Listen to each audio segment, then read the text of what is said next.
کتنی قومیں ایسی آئیں جن کو اللہ رب العزت نے گناہوں کی وجہ سے، جرائم کی وجہ سے تباہ و برباد کر دیا، دنیا میں ان پہ عذاب مسلط کیا۔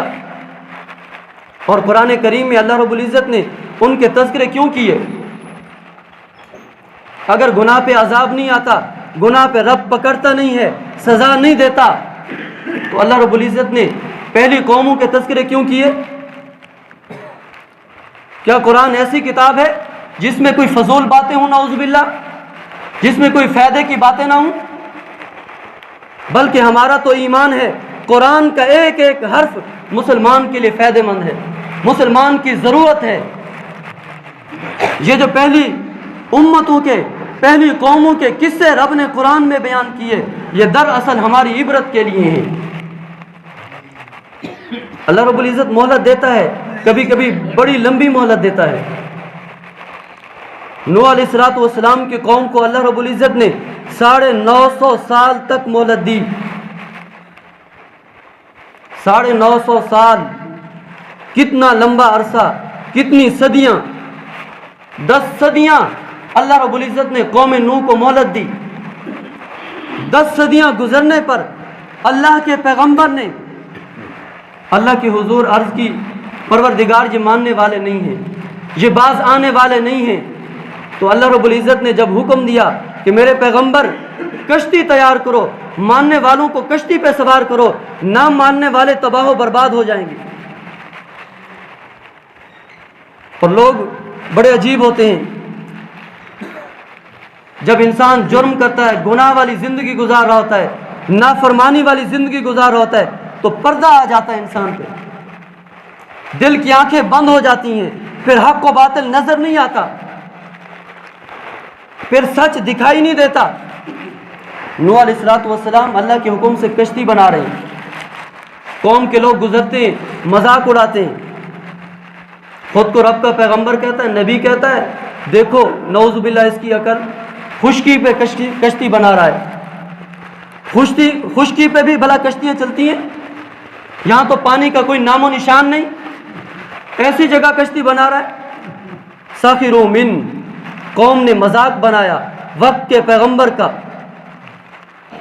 اور جب وقت کے پیغمبر کشتی بنا چکے اور پھر پانی بھی وہاں سے آیا جہاں سے پانی کا کوئی لین دین ہی نہیں، اللہ فرماتے ہیں حتی اذا جاء امرنا وفارت التنور، جب رب کا امر آیا، رب کے حکم سے رب کا عذاب آیا، تو تنور سے پانی کے چشمے پھوٹ نکلے۔ تنور آگ کی جگہ، اور آگ اور پانی کا کوئی جوڑ نہیں، تنور سے پانی نکلا، اتنا پانی نکلا کہ نوح علیہ السلام کی قوم کا بچہ بچہ تباہ و برباد ہو گیا۔ وہ پانی سب کو بہا کے لے گیا، بچے صرف وہی جو نوح علیہ السلام کے ساتھ تھے۔ یہ قصے کہانیاں، قرآن قصے کہانی کی کتاب نہیں، یہ جو واقعات بیان ہوئے ہماری عبرت کے لیے بیان ہوئے۔ حضرت صالح علیہ السلام اپنی قوم کو تبلیغ کرتے ہیں، سمجھانے کی کوشش کرتے ہیں، قوم کہتی ہے پہلے کوئی معجزہ دکھاؤ، پہلے کوئی معجزہ دکھاؤ پھر مانیں گے۔ آج کل تو معجزے کا ویسے دور نہیں، معجزہ پیغمبر کا ہوتا ہے، وقت کے نبی کا ہوتا ہے، مگر آج بھی لوگ معجزہ دیکھنا چاہتے ہیں۔ ایک عالم کے پاس، ایک اللہ والے کے پاس ایک مرید گیا کہ اللہ والے کے پاس جا کے زندگی گزاروں گا، کچھ سیکھوں گا۔ نہ جانے کتنے سال رہا، اور کئی سال رہنے کے بعد چپ چاپ واپس جانے لگا۔ اللہ والے نے کہا کہ واپس کیوں جاتے ہو؟ کہا واپس اس لیے جا رہا ہوں، اتنے سال رہا ہوں آپ کی صحبت میں، کوئی آپ کی کرامت، کوئی معجزہ نہیں دیکھا۔ تو اللہ والے نے بڑا عجیب جواب دیا، کہا اتنے سال رہے ہو ہمارے پاس، کیا ہماری زندگی میں اتنے سالوں میں تم نے خلاف سنت کوئی عمل ہمارا دیکھا ہے؟ ہماری زندگی میں، ہمارے عمل میں کوئی نبی کی سنت کے خلاف کوئی عمل دیکھا ہے؟ اس نے کہا نہیں دیکھا۔ پھر میں اس سے بڑی کرامت اور کیا ہو سکتی ہے؟ ایک مسلمان کی سب سے بڑی کرامت یہ ہے کہ اس کا ایک ایک عمل اللہ کے محبوب صلی اللہ علیہ وسلم کی سنت کے مطابق ہو۔ قوم نے کہا کہ معجزہ دکھاؤ پھر مانیں گے۔ حضرت صالح علیہ السلام کہنے لگے اونٹ کہاں سے پیدا ہوتا ہے؟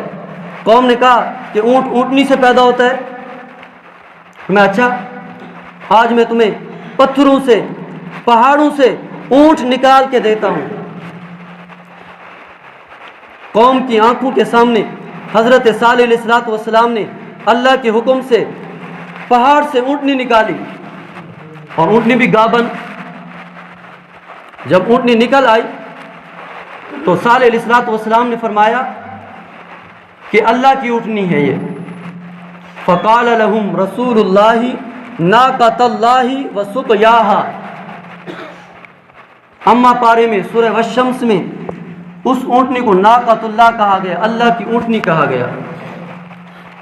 وقت کے پیغمبر نے کہا کہ یہ اللہ کی اونٹنی ہے، اس کا ادب کرنا ہے۔ اور اونٹنی بھی ایسی مفسرین نے لکھا ہے اتنا دودھ دیتی تھی کہ پوری قوم اس ایک اونٹنی کا دودھ پیتی تھی۔ صالح علیہ السلام نے فرمایا کہ جتنا یہ اونٹنی دودھ دیتی ہے اتنا ہی یہ کھانا کھائے گی۔ کھانا بھی اتنا کھاتی تھی، جہاں جاتی سارا چارہ چر لیتی تھی، اور جہاں پانی پینے جاتی سارا پانی پی جاتی تھی۔ قوم کو بڑی تشویش ہوئی تو حضرت صالح علیہ السلام نے باری مقرر کر دی کہ ایک دن تمہارے جانور چارہ کھائیں گے، دوسرے دن اللہ کی اونٹنی چارہ کھائے گی، ایک دن تمہارے جانور پانی پئیں گے، دوسرے دن اللہ کی اونٹنی پانی پیے گی۔ کچھ دن تو اسی طرح چلتا رہا، مگر قوم نافرمانی پہ تلی ہوئی تھی، نافرمانی کی عادی بن چکی تھی۔ کہنے لگی یہ بات تو ٹھیک ہے اونٹنی دودھ دیتی ہے، یہ تو اچھی بات ہے، مگر یہ جو چارہ اتنا کھاتی ہے یہ ہمیں پسند نہیں۔ کچھ بدبخت لوگوں نے، قرآن نے انہیں بدبخت کہا، اذم بعث اشقاہا، اشقا سب سے بڑا بدبخت۔ کچھ بدبخت لوگوں نے اللہ کی اس اونٹنی کے پاؤں کاٹ ڈالے تو اللہ رب العزت نے انہیں تباہ و برباد کر دیا۔ اچھا، صالح علیہ السلام کی قوم نے کس کی بے ادبی کی تھی؟ ناقۃ اللہ کی، اللہ کی اونٹنی کی۔ میں اور آپ اللہ کے بندوں کی بے ادبی کر جاتے ہیں، اللہ کے بندوں کا دل دکھا جاتے ہیں اور سمجھتے ہیں ہم پہ عذاب کیوں آ رہے ہیں۔ قرآن کریم قصے اور کہانیوں کی کتاب نہیں، ہمارے لیے عبرت۔ اللہ رب العزت نے حضرت شعیب علیہ السلام کی قوم کا ذکر کیا۔ ان کا جرم کیا تھا؟ ناپ تول میں کمی کرتے تھے۔ وقت کے پیغمبر نے بڑا سمجھایا، کہنے لگے ہمارا ہی مال ہے، ہماری مرضی، ہم جیسے چاہیں تولیں، جیسے چاہیں ناپیں، تم کون ہوتے ہم سمجھانے والے؟ نعوذ باللہ۔ تو اللہ رب العزت نے ان پہ بھی عذاب بھیجا۔ آج کون سا ایسا جرم ہے، کون سا ایسا گناہ ہے جو مسلمان نہیں کر رہے؟ شعیب علیہ السلام کی قوم نے ناپ تول میں کمی کی، ناپ تول کی کمی کا صرف ایک ہی طریقہ اختیار کیا، اور آج مسلمانوں نے ناپ تول کی کمی کا کون سا طریقہ ہے جو چھوڑ رکھا ہے؟ ناپ تول میں کمی، جھوٹ، فریب، دھوکہ، خیانت۔ فوڈ کمپنی سے تعلق رکھنے والے ایک شخص نے اخبار میں ایک مضمون لکھا، وہ لکھتا ہے کہ لوگوں اللہ سے ڈرو، مرچوں میں تم اینٹ کا پاؤڈر ڈال دیتے ہو، انسانی جسم کے لیے، انسانی صحت کے لیے نقصان دہ ہے۔ بہت ساری ایسی چیزیں ہیں کہ اگر ان کی ملاوٹ کی جائے تو کم از کم انسان کو نقصان نہیں پہنچے گا۔ یعنی انسانی غذا میں بھی ملاوٹ، ناپ تول میں کمی، حتیٰ کہ صحت کے لیے جو دوائیں تیار کی جاتی ہیں وہ بھی جعلی، وہ بھی 2 نمبر، اس میں بھی ملاوٹ۔ ایک نوجوان کا میڈیکل سٹور تھا، ڈاکٹر تھا، وہ اس کا والد بیمار ہو گیا، وہ اپنے والد کو ڈرپ لگا رہا تھا، تو والد نے کہا بیٹا ذرا اچھے والی ڈرپ لگانا، خالص ڈرپ لگانا، 2 نمبر جعلی ڈریپ نہ لگانا، وہ والی ڈریپ نہ لگانا جو لوگوں کو لگاتے ہو. یہ ہماری حالت ہے. کون سا ایسا گناہ ہے جو ہم میں آج موجود نہیں؟ لوگ شب قدر آتی ہے ساری رات روتے ہوئے گزار دیتے ہیں، شب برات آتی ہے ساری رات توبہ استغفار میں گزار دیتے ہیں، مگر اس توبہ استغفار کا کیا فائدہ؟ اس رونے دھونے کا کیا فائدہ جب دکاندار ساری رات رو رہا ہے، ساری رات توبہ استغفار کر رہا ہے، صبح دکان پہ جا کے اس نے جھوٹ نہیں چھوڑنا، صبح دکان پہ جا کے اس نے خیانت نہیں چھوڑنی، صبح دکان پہ بیٹھ کے اس نے جھوٹی قسمیں کھانی ہیں. ایسی توبہ اور استغفار کا کیا فائدہ جب ہم اپنے آپ کو بدلنے کا سوچ ہی نہیں سکتے؟ تو پھر اس توبہ استغفار نے ہمیں فائدہ نہیں دینا. حضرت داؤد علیہ الصلوۃ والسلام کی قوم، اللہ رب العزت نے ان کا بھی قرآن میں ذکر کیا. اللہ رب العزت نے ان پہ بھی عذاب مسلط کیا. ان کا جرم کیا تھا؟ انہیں حکم یہ تھا کہ ہفتے والے دن مچھلی کا شکار نہیں کرنا، ہفتے والے دن عبادت کرنی ہے، ہفتے والے دن صرف ایک دن عبادت کرنی ہے. قوم اس حکم پر بھی عمل نہ کر سکی، نافرمانی کے عادی ہو چکے تھے، ہفتے والے دن بھی اس جرم میں مبتلا ہو گئے. اللہ نے سزا کیا دی؟ کونوا قردۃ خاسئین، فرمایا کہ ذلیل بندر بن جاؤ. اللہ نے انہیں بندر بنا دیا. 3 دن زندہ رہے. 3 دن کے بعد اللہ رب العزت نے اجتماعی طور پہ سب کو تباہ و برباد کر دیا. جرم صرف اتنا کہ ہفتے والے دن مچھلی کا شکار نہیں کرنا. جس طرح مجھے اور آپ کو حکم ہے جمعہ کی اذان ہو جائے کوئی کاروبار نہیں کرنا. کتنے لوگ جمعہ کی اذان سن کے آتے ہیں؟ اذان ہو جائے کام کاج چھوڑ لو. کتنے مسلمان ہیں جو اذان کی صدا سن کے مسجد میں آتے ہیں؟ ایک عیسائی کا ایک مسلمان جوان سے مناظرہ ہو گیا، بحث مباحثہ ہو گیا. مسلمان کہنے لگا کہ تم 3 خداؤں کو مانتے ہو. عیسائی نے کہا میں چیلنج کرتا ہوں تم بھی 3 خداؤں کو مانتے ہو. مسلمان نے کہا نہیں، ہم تو اقرار کرتے ہیں اشہد ان لا الہ الا اللہ وحدہ لا شریک لہ واشہد ان محمدا عبدہ ورسولہ. ہم تو اللہ وحدہ لا شریک پر ایمان رکھتے ہیں، ایک خدا پر یقین رکھتے ہیں، ہمارا خدا تو ایک ہے. وہ عیسائی نوجوان کہنے لگا میں دلیل سے ثابت کرتا ہوں کہ مسلمان، آج کا مسلمان ایک خدا کو نہیں مانتا، 3 خداؤں کو مانتا ہے. مسلمان نوجوان کہنے لگا کیسے؟ عیسائی نوجوان نے کہا دیکھو تمہارے 3 خدا ہیں، ایک 5 وقت نماز والا،